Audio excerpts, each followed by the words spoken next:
इंसान की ख्वाहिशों की कोई इंतहा नहीं, इंसान की ख्वाहिशों की कोई इंतहा नहीं। 2 गज जमीन भी चाहिए 2 गज कफन के बाद। बहुत अच्छा है, वाह वाह। तुझको पाना जिंदगी है, तुझको खोना मौत है। मांग लूंगा मैं खुदा से या चुरा लूंगा तुझे, तुझसा मोती दूसरा उसके खजाने में नहीं। कैफी की प्रतिभा का सही रूप तो तब जाहिर हुआ जब उन्होंने हीर रांझा की पटकथा लिखी। इस फिल्म की विशेषता थी कि इसके सभी चरित्रों के संवाद पद्य शैली में लिखे गए, जो भारतीय सिने जगत में एक अनोखी मिसाल है। कैफी दद्दा ने ये किया कि हम लोग जो है आज तक कोई गांव में ऐसा नहीं हो सका कि कोई भी बच्चियां जो है बिना फीस का हाई स्कूल और 9th क्लास जो है पास की हों, मगर हम लोग इतने लकी हैं कि हम हाई स्कूल और जो है 9th क्लास जो है बिना फीस के पढ़ लिए। उन्हीं की वजह से फीस वगैरह बढ़ा दी जाती है तो लड़कियां घर बैठ जाती हैं। तो कैफी साहब ने लड़कियों को पहले ऐसे नहीं यहाँ पर कहे कि हम लड़कियों आप लोगों से फीस नहीं लेंगे, आप लोग ऐसे ही पढ़े।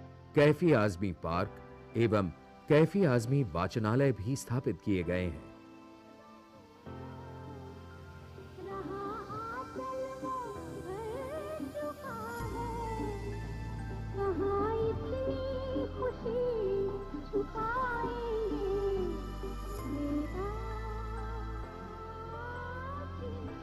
कैफी ने सबसे पहले 2 किलोमीटर की सड़क बनवाई जो मेन रोड से गांव को जोड़ती थी। ने इसके बाद गांव की बच्चियों के लिए एक प्राइमरी स्कूल खुलवाया जो आगे चलकर मिडिल और हाई स्कूल में परिवर्तित हो गया।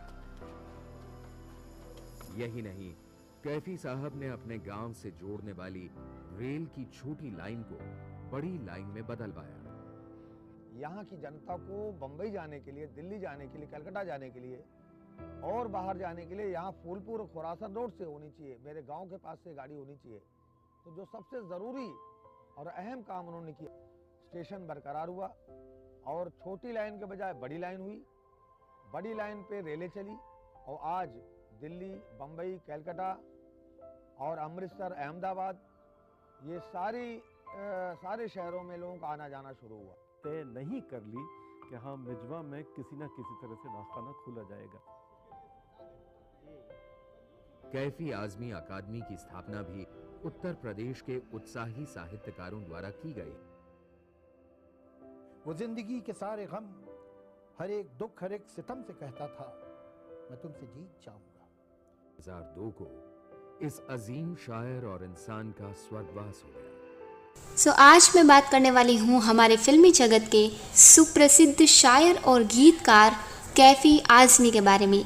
हिंदुस्तानी सिनेमा को एक से बढ़कर एक खूबसूरत और अर्थपूर्ण गीत देने वाले महान शायर और गीतकार कैफी आजमी का असली नाम था सैयद अख्तर हुसैन रिजवी।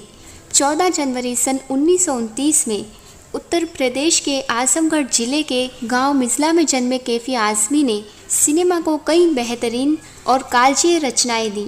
सन 1942 में उर्दू और फारसी की तालीम हासिल कर रहे कैफी आजमी ने भारत छोड़ो आंदोलन से प्रेरित होकर पढ़ाई बीच में ही छोड़ दी और उसके कुछ समय बाद भारतीय कम्युनिस्टिक पार्टी के पूर्णकालिक सदस्य हो गए। लखनऊ में उस दौर के नामी शायरों और लेखकों ने युवा कैफी आजमी के भीतर भविष्य के एक बेहतरीन शायर की झलक देखी और साथ ही उनके नृत्य व क्षमता को भी पहचाना। कैफी आजमी उसी दौरान प्रगतिशील लेखक संघ के सदस्य हो गए। जमींदारों के परिवार से संबंध रखने वाले कैफी आजमी ने सामंती व्यवस्था के आराम को ठुकराकर संघर्ष का रास्ता चुना और शुरुआत में कानपुर के मील मजदूरों के बीच काम किया।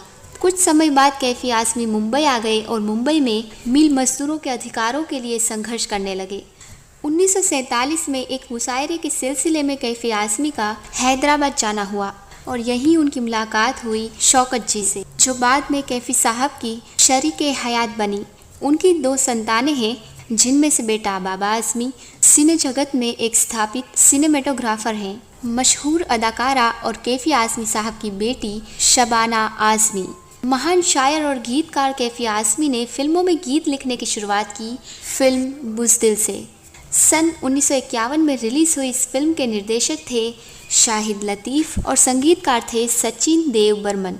फिल्म जगत में अपने शुरुआती दौर में कैफी आज़मी ने ज़्यादातर काम नानू भाई वकील जैसे फिल्मकारों के लिए किया और यहूदी की बेटी परवीन, मिस पंजाब मेल और ईद का चांद नामक फिल्मों के लिए गीत लिखे। भारतीय सिनेमा लंबे समय तक कथोकथन की विशिष्ट शैलियों में आबंद रहा। इनमें पारसी नाट्य शैली प्रमुख थी, लेकिन इसके समानांतर ही भारतीय सिने क्षितिज पर कुछ नई प्रतिभाएं उभर रही थीं, जिन्होंने सिनेमा की दशा और शैली को बदलने में महत्वपूर्ण भूमिका निभाई। ये फिल्मकार थे वी शांताराम, B.R. चोपड़ा, चेतन आनंद, बिमल रॉय और ख्वाजा अहमद अब्बास जैसे गुणी फिल्मकार। लगभग उसी दौर में कुछ नए शायरों ने सिनेमा को अर्थपूर्ण गीतों का मूल्यवान योगदान देने की शुरुआत की। ये रचनाकार थे शाहिर लुधियानवी, जानिसार अख्तर, शैलेंद्र, मजरूर सुल्तानपुरी और कैफी आज़मी। कैफी आज़मी साहब ने कई फिल्मों के लिए संवाद भी लिखे। ये फिल्में हैं गरम हवा, मंथन और कल्लेश्वरा रामा। कैफी आज़मी साहब की प्रतिभा की अनोखी मिसाल है फिल्म हीर रांझा। इस फिल्म के सारे संवाद उन्होंने पद्य में लिखे थे। इस फिल्म के गीतकार भी वही थे। चेतन आनंद की ये फिल्म कैफी साहब के लिखे संवादों और गीतों के लिए हमेशा याद की जाएगी। दोस्तों, कैफी आज़मी ने कई फिल्मों में बेहद मशहूर और खूबसूरत गीत लिखे। उन फिल्मों के नाम हैं कागज़ के फूल, अनुपमा, शोला और शबनम, दो दिल, हंसते जख्म और हकीकत। कैफी आज़मी पर केंद्रित एक वृत्त चित्र का 1997 में निर्देशन किया था रमन कुमार ने। कैफी साहब ने अपनी एक ऑडियो बुक कैफियत में अपनी रचनाओं का सरस्वर पाठ किया है। कैफी साहब के रचना कर्म और उनकी पत्नी की स्मृतियों का लेख है नाटक कैफी और मैं। एक और नाटक जो कैफी साहब से संबंधित है वो है यादों की राह गुजर। रानी बलवीर द्वारा निर्देशक एक अन्य महत्वपूर्ण नाटक है वक्त ने किया क्या हसी सितम। ये नाटक कैफी साहब की जिंदगी और उनके लेखन को समर्पित है। कैफी आज़मी साहब को भारत सरकार ने पद्मश्री से अलंकृत किया था। साहित्य में उनके अभूतपूर्व योगदान के लिए उत्तर प्रदेश उर्दू अकादमी और साहित्य अकादमी द्वारा उन्हें सम्मानित किया गया था। कैफी साहब को जिन अन्य प्रतिष्ठित पुरस्कारों से सम्मानित किया गया उनमें से कुछ के नाम हैं सोवियत लैंड नेहरू पुरस्कार, एफ्रो एशियन राइटर्स एसोसिएशन का प्रतिष्ठित पुरस्कार लोटस, महाराष्ट्र सरकार का ज्ञानेश्वर पुरस्कार। कैफी साहब को साहित्य अकादमी की फेलोशिप भी दी गई थी। सन 1970 में कैफी साहब को फिल्म 7 हिंदुस्तानी के गीतों के लिए सर्वश्रेष्ठ गीतकार का राष्ट्रीय पुरस्कार दिया गया था। सन 1975 में MS सट्टू ने बनाई हृदय स्पर्शी फिल्म गरम हवा। कैफी साहब को इस फिल्म के संवादों के लिए फिल्म फेयर पुरस्कार से सम्मानित किया गया था। महान शायर और गीतकार कैफी आज़मी भौतिक रूप से बेशक हमारे बीच नहीं है, लेकिन अपने शब्दों की ऊष्मा के जरिए एक ऊर्जावान उपस्थिति सदैव हमारे बीच बने रहे।